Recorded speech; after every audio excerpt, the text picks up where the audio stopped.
Salut tout le monde, j'espère que vous allez bien. Je suis ravie de vous retrouver aujourd'hui pour une nouvelle vidéo qui est mon bilan littéraire de l'année 2018. Je filme ça à peu près mi-décembre, mais en vue de ce qu'il y a dans ma palle, mis à part une énorme surprise ou une dernière sortie littéraire incroyable, je pense que voilà, ça ne changera pas. Et sinon, bah tant pis, je vous en parlerai quand même en vidéo. J'ai 2-3 trucs à vous dire. Tout d'abord, cette année, aucune vidéo, bonne résolution livresque. Tout simplement parce que j'ai échoué lamentablement cette année à les tenir, que j'ai un nouveau rythme qui ne me permet pas de lire autant qu'avant et j'ai pas envie de me forcer à lire quelque chose, donc voilà, cette année je la prends très cool. Deuxième chose sur ce bilan, à l'inverse de beaucoup de personnes, je fais pas de top et de flop. J'ai lu à peu près 140 livres et autant vous dire que pour moi c'est pas du tout représentatif de mon année de lecture de faire 10 livres que j'ai adoré, 10 livres que j'ai moins aimés. Donc voilà, moi je fais avec des questions. Et pour pas que cette vidéo soit trop longue, on va commencer tout de suite. Et donc je commence avec le meilleur livre de l'année 2018 et j'ai choisi La Faucheuse, le tome 2, Thunderhead de Neil Shusterman. Cette suite était absolument incroyable, remplie de suspense. La création de l'univers est dingue, les personnages sont super attachants. La fin est juste horrible, cliffhanger de malade, et autant vous dire que le tome 3 a l'air juste tout aussi dingue, donc j'ai vraiment hâte de le lire. Je crois qu'il sort fin 2019, donc peut-être que vous le retrouverez dans un an dans l'un de mes tops de l'année. Mais voilà, ça a été une excellente surprise et Neil Shusterman devient un auteur valeur sûre, donc n'hésitez pas à le découvrir. Deuxième question, les livres que vous étiez excité de lire, que vous pensiez aimer mais que finalement pas réellement.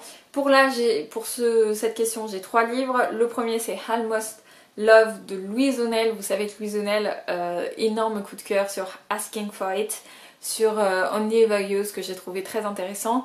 Là, Almost Love, j'ai détesté le personnage principal. C'est l'histoire d'une trentenaire qui a vécu une histoire toxique à l'âge de 20 ans. Là, elle est dans une nouvelle histoire et ça se passe pas forcément très bien à cause de cette première histoire. Voilà, je ne me suis pas du tout identifiée au personnage, je n'ai pas du tout adhéré à son caractère, donc je suis vraiment passée à côté de l'histoire, donc j'ai dû lui mettre 2,5 sur 5. Voilà, déception. Le deuxième roman, c'est Les Masques d'Asquila, donc Chara, le premier tome de Charlotte Bousquet. J'entends énormément de bien de Charlotte Bousquet depuis plusieurs années. Là, roman de fantasy, je me suis dit c'est parfait, je vais aimer. Et non, en fait, j'ai trouvé qu'il ne se passait pas grand chose, je me suis pas forcément attachée au personnage, donc du coup, voilà, moi si j'adhère pas au personnage, je loupe l'histoire et c'est ce qui s'est passé. Et le troisième, c'est Interfield de Antonin Atget, j'espère bien le dire. Là aussi, je suis passée à côté de l'histoire, à côté des personnages. Ce qu'il faut savoir, c'est que c'est une dystopie qui tourne autour des sentiments et j'avais l'impression de rien ressortir en lisant le livre, ce qui est un petit peu dommage en vue du thème de l'histoire. Donc voilà, je suis également passée à côté de ce livre. Je continue avec le livre le plus surprenant de l'année dans le bon sens du terme et j'ai choisi A Spark of White Fire de Songu Mandana. Tout simplement parce que je n'attendais absolument rien de ce livre. Je l'ai eu en épreuve non corrigée un peu par hasard. Je l'ai lu et j'ai absolument adoré, c'est un coup de cœur. En plus c'est un roman divers, je trouve ça hyper cool. C'est un roman de science-fiction qui peut se lire comme de la fantasy, j'adore. La plume de l'auteur est magnifique, les personnages sont intéressants. Donc voilà, j'ai mis 5 sur 5 à ce livre parce que c'était trop génial. Je continue avec le livre que j'ai le plus recommandé cette année, donc le livre dont je vous ai le plus parlé. Et je pense que Hush Princess de Laura Sébastien correspond bien à ça. Je vous en ai parlé dans mon avis de lecture, dans mon top du mois, dans les sorties littéraires. L'auteur est venu à Montreuil, je vous en ai reparlé. Je crois que je vous en ai parlé dans les 10 livres que j'ai découverts cette année. Là, je vous en reparle dans mon bilan. Voilà, je pense clairement vous avoir dit à quel point j'ai apprécié ce livre. Très classique pour de la fantaisie, une histoire de princesse qui a perdu son royaume. 10 ans plus tard, elle décide de tout faire pour le retrouver. Et voilà, pour moi, la grande force du roman, c'est Théo, l'héroïne. Et j'ai adoré ce personnage, donc j'ai beaucoup aimé l'histoire. Je continue avec les meilleures séries découvertes cette année. La première c'est This Mortal Coil de Emi Suvada et le tome 2 The Cruel Design qui est sorti il n'y a pas très longtemps. Je vous ai parlé plusieurs fois du coup de cette série cette année, donc je vais pas revenir dessus. C'est une série post-apocalyptique et j'aime beaucoup le personnage de Katharina, j'aime beaucoup le message du livre autour de la science et des femmes et ce genre de choses. Et j'aime surtout que l'héroïne ce soit son cerveau qui puisse sauver le monde et ça c'est top. Donc voilà. Je continue avec Life Like de Jay Kristoff qui est son premier roman en solo en young adulte. En adulte il en a écrit d'autres. Et voilà, j'ai adoré ce premier tome, beaucoup d'action, un univers intéressant, un rythme hyper soutenu. Au moment où je l'ai lu, je crois que je sortais d'un roman hyper plat et du coup c'était tout ce dont j'avais besoin, donc j'ai vraiment adoré ce roman. Je ne sais pas s'il sera publié en France, je croise des doigts, mais il était top. Et je continue avec un livre dont je vous ai parlé tout récemment, donc pareil je vais passer un peu rapidos. Il s'agit de Empire of Sun de Tasha Suri, qui est le premier tome d'une série avec une mythologie de dingue. L'auteur en fait fait partie d'une communauté qui est répartie entre l'Inde, je crois le Pakistan et autres, et du coup elle insère beaucoup de choses de sa culture dans ce livre et ça donne vraiment un univers hyper passionnant. C'est un roman qui est un petit peu lent, c'est un livre adulte de fantasy donc c'est un peu normal qu'il soit plus lent que ce qui est envoyé, mais voilà, c'était hyper intéressant, des chouettes personnages. Je continue avec les séries qui se sont terminées en 2018 et que j'ai adoré, mes séries préférées, voilà, où c'est fini. Sans surprise, Kingdom of Ash de Sarah J. Maas qui est le 7ème et dernier tome de Throne of Glasses. C'est pas mon roman préféré de toute la série mais c'est quand même une série que j'ai adorée. C'est la première série de fantasy où j'ai eu des coups de cœur qui m'a vraiment introduit au genre, donc j'ai vraiment un attachement à cette série et voilà, c'était trop cool et de dire adieu à ces personnages c'est toujours une étape, donc voilà. Je continue avec Hero at the Fall de Alwyn Hamilton qui est le 3ème et dernier tome de Rebel of the Sun, en français Rebelle du désert. Le 3ème tome a également été publié cette année, donc potentiellement c'est aussi une de vos séries préférées qui s'est terminée. Voilà, quitter ces personnages, quitter cet univers, c'était aussi une étape. J'ai trouvé que ce 3ème tome était excellent, je lui ai mis 5 sur 5. Donc voilà, je suis un peu triste et j'attends de voir ce que l'auteur va publier derrière. Et je continue avec Muse of Nightmare de Laini Taylor qui est le second tome et dernier tome de la duologie Strange the Dreamer. Le premier tome est disponible aux éditions Lumen et voilà, c'était un second tome très très réussi. Dans mon bilan de l'an dernier, je vous ai parlé de Strange the Dreamer comme quoi c'était le livre le plus surprenant de mon année 2017. Cette suite aurait très bien pu être dans le livre le plus surprenant de mon année 2018. Mais voilà, j'aime beaucoup la plume de Laini Taylor, je me suis vraiment accrochée au personnage. Et je suis triste que ça s'arrête, mais ça s'arrête avec brio, donc c'est cool. Je continue avec le livre le plus prenant de cette année et il s'agit de A Reaper at the Gate de Sabaa Tahir. Quasiment 2 ans d'attente pour cette suite, mais ça en valait la peine. Un rythme de dingue, je suis passée par 1000 émotions avec ce livre, j'étais assise au bord de ma chaise en mode mais qu'est-ce qui va se passer, mais qu'est-ce qui va se passer, et oh mon dieu. Enfin voilà, plein de choses, c'était très réussi et voilà, moi c'est une saga que j'adore, que je conseille et sachez que le premier tome, je crois que les 2 premiers tomes sont sortis en poche en français aux éditions Pocket Jeunesse, donc si vous voulez la découvrir à un petit prix, allez-y, je vous le conseille. Encore et encore. Je continue avec les meilleurs one-shots de l'année et là ça va vous surprendre parce que j'ai mis 2 contemporains dedans. Le premier c'est The Hate You Give de Angie Thomas. Ce livre c'est une pépite. Voilà, c'est un livre très américain dans sa construction puisque on va suivre une ado qui est noire de peau. Elle va à une soirée avec un de ses meilleurs amis. Ils sont arrêtés sur le trajet du retour par un policier blanc et son meilleur ami ou son ami d'enfance va être abattue devant elle et du coup on va voir les retombées pour elle dans sa vie en termes de justice et autres. Et voilà, c'est un roman qui parle d'amitié, de racisme, d'identité, de différences sociales, de plein de thèmes. Il est juste extraordinaire, je l'ai adoré. Je m'attendais pas à autant aimer. Vous savez, quand il y a un livre qui a énormément de bonnes critiques, vous vous dites oui bon ok. Et quand vous le lisez, c'est toujours un peu stressant, mais j'ai vraiment adoré du début à la fin. Et voilà, il est sorti aux éditions Nathan. Lisez-le parce que le message qu'il y a derrière est super important. Je continue avec L'insaisissable logique de ma vie de Benjamin Alire-Sens. Là encore un contemporain, sauf que Benjamin Alire-Sens, il arrive à écrire sur la famille, sur l'amitié, sur l'identité. Il arrive à exprimer ce que pensent les ados avec brio et c'est encore le cas dans ce roman, donc je vous le conseille. Voilà, disponible aux éditions Pocket Jeunesse. allez-y. Et le troisième one shot, c'est un thriller de science-fiction puisque c'est The Loneliest Girl in the Universe de Lauren James.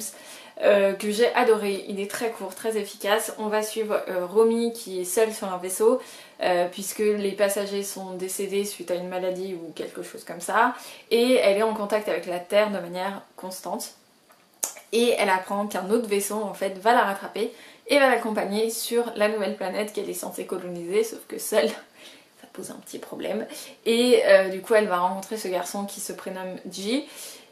Et voilà, ils vont avoir des échanges, sauf que G, c'est pas forcément le meilleur des garçons. J'en dis pas plus, c'est un roman que j'ai beaucoup aimé. Je croise les doigts pour qu'il sorte en France parce que il paye pas de mine, mais il est très efficace. Il est court, il marche bien, les personnages étaient plutôt attachants, donc voilà, j'ai vraiment aimé ce livre. Je continue avec la plus belle couverture de 2018 et j'ai mis, comme l'an dernier, Kristen Ciccarelli, là avec The Catch Queen, donc voilà, l'image, la plume, les paillettes, la typo, le côté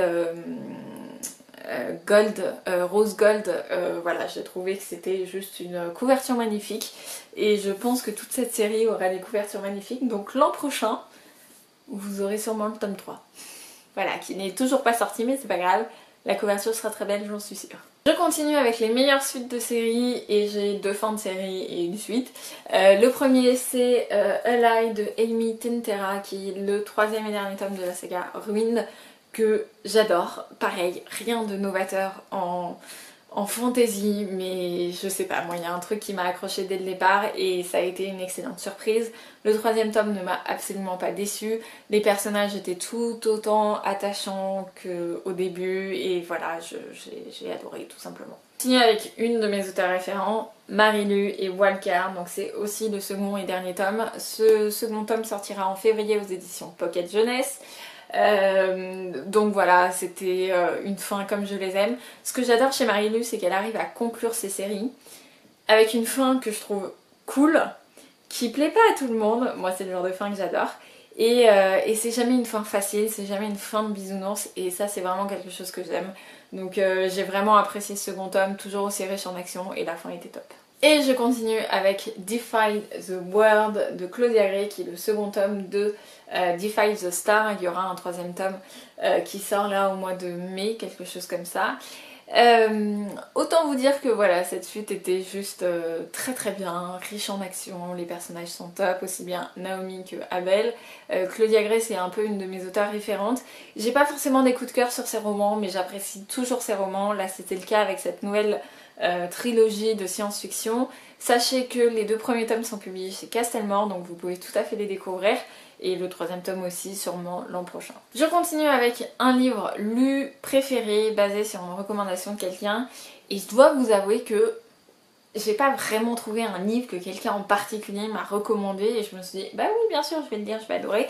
Mais j'ai décidé de mettre une auteure que j'ai découvert suite à une recommandation. Il s'agit de Amy McCulloch. Avec Jinx, donc c'est l'auteur de The Potion Diaries, en français c'est L'Alchimiste et la Princesse, sous son nom de jeune fille qui est Amy Howard, et je dois vous avouer que je n'aurais jamais découvert cette auteure sans une de mes amies, et j'aime beaucoup ce qu'elle fait, donc voilà, c'est pas vraiment une recommandation, mais c'est une auteure que j'ai découvert grâce à une recommandation, donc je trouvais que ça marchait. Je vous en ai parlé il y a pas très longtemps, donc je vais pas trop revenir dessus. Je continue avec les livres que j'ai lus en 2018 qui sortent en 2019 et que je vous recommande. J'ai prévu début janvier une vidéo sortie littéraire, voilà, pour le premier trimestre 2018, enfin 2019 plutôt. J'ai déjà 5 ou 6 livres que je souhaite vous parler, j'en ai 3 qu'il faut que je lise, mais vous inquiétez pas, ça arrive assez rapidement sur la chaîne. Voilà, c'est le genre de vidéo que vous aimez, donc je suis sûre que vous serez au rendez-vous. Je continue avec la bonne surprise de 2018 et j'ai décidé de mettre Children of Blood and Bone de Tomie Adeyemi.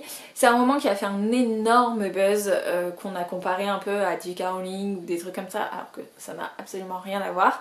Et je me posais la question, est-ce que je vais aimer sincèrement ou non? Est-ce que ça va me plaire? Est-ce que le buzz est vraiment mérité? Parce qu'il y a des fois où il y a des romans qui font des buzz de ouf et au final tu les lis et tu fais ok. Sauf que là c'était le cas, j'ai vraiment beaucoup apprécié ce roman. C'était un univers divers, des personnages divers, de l'action, c'était voilà, une mythologie que j'ai beaucoup appréciée. Donc je lui ai mis 5 sur 5, je pense pas que ce soit un coup de cœur à proprement parler, mais il n'y avait que des bons. Et je termine avec ma mention spéciale. Donc ma mention spéciale, c'est un livre que j'ai décidé de vous parler, qui rentrait pas forcément dans d'autres catégories, ou parce qu'il y avait d'autres lots, d'autres livres dans ces autres catégories dont je préférais vous parler. Et j'ai décidé de mettre Skyward de Brandon Sanderson. Je pense que ne pas vous parler de Brandon Sanderson, c'est étrange dans mon bilan parce que c'est un de mes auteurs chouchous. J'ai lu 2 de ses romans cette année. Je sais que je lirai d'autres de ses romans l'année prochaine. Et voilà, Skyward, c'est le premier tome d'une trilogie de science-fiction pour ados. La couverture, c'est Charlie Bowater qui l'a fait et je la trouve très belle. C'était un roman assez lent. Les romans de Brandon Sanderson prennent un peu leur temps, mais une création d'univers absolument dingue, des personnages très attachants. Voilà. Et c'est tout pour mon bilan, j'espère qu'il vous aura plu. N'hésitez pas à me dire cette année quels sont les livres que vous avez lus, que vous avez aimés. N'hésitez pas à me donner des conseils, je suis toujours preneuse. N'hésitez pas à me dire si vous avez lu les mêmes livres que moi, ce que vous en avez pensé. En tout cas, je vous souhaite à tous une très bonne année 2019, de bonnes fêtes de fin d'année, parce qu'au moment où cette vidéo sera postée, ça devrait être dimanche, quelque chose, je sais pas quand, je la préfilme, mais je sais pas quand. Et voilà, en tout cas, je vous souhaite plein de bonnes choses pour 2019. Amusez-vous avec vos lectures, sortez de votre zone de confort et je vous dis à bientôt.